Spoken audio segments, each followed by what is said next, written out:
Gamit sa eskwelahan. Ngayon dako man kayo ni. Ate, umani ko ba? Wala. May lag mo tabang na bayad karon. Si Uncle Patatra mo kaya mo bayad.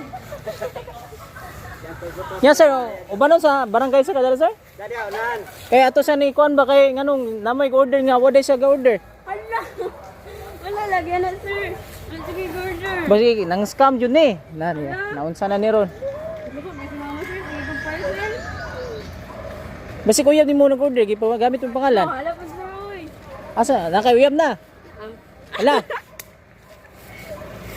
Wala jud sir, promise sir. Di po may kakon kay amo maghihatod jud diri karon ma'am.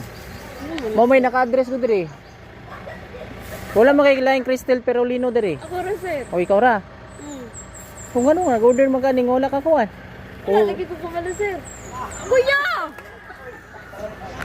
Say, liyo kog tanaw diri ma'am, check na to ma'am. Wala lagi ko di kuan. Dili mo dinay man si ma'am magpapa nimo. Sir, wala lagi ko order sir. Ani lang ma'am, wala sa tagbarangay kadali ma'am. Ato sa ikuan ka bisig sunod, delibira na pud ka diri. Wala ng barangay. Basig delibira na pud ka sunod diri. Ha, saman. First time mami ako ni kuya. Unsay first time nga? Wala ng barangay sir. Karon makatry na gini sa karon. Makatry na kag barangay. Ngano man sige makag-order nga wala di ka. Sir, wala. Sir, Ali, tanan na to ma'am kay nakapangalan si ma'am. Ali ma'am. mali. Sige na to diri. Kay document po namo kay amo pong ipakita nga kay Barangay sir. tanaw sa nato tag barangay after ni. Ang order? O kaning order dalang tag barangay nganong nakapangalan mo si Magod. Napoy address nimo. Sir. Wala mo ko order. O dali ma'am. Check ma'am, abri ma'am. Kay document sa namo. Sir. Dire sa likod oh. Surprise!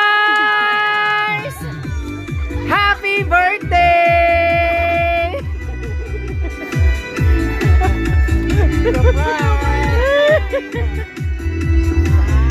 Happy birthday!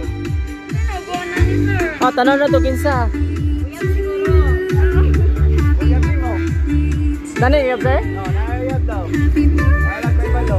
Hala ka dira, ba nagpabalo? Morning order. Kay uyab pa rin na.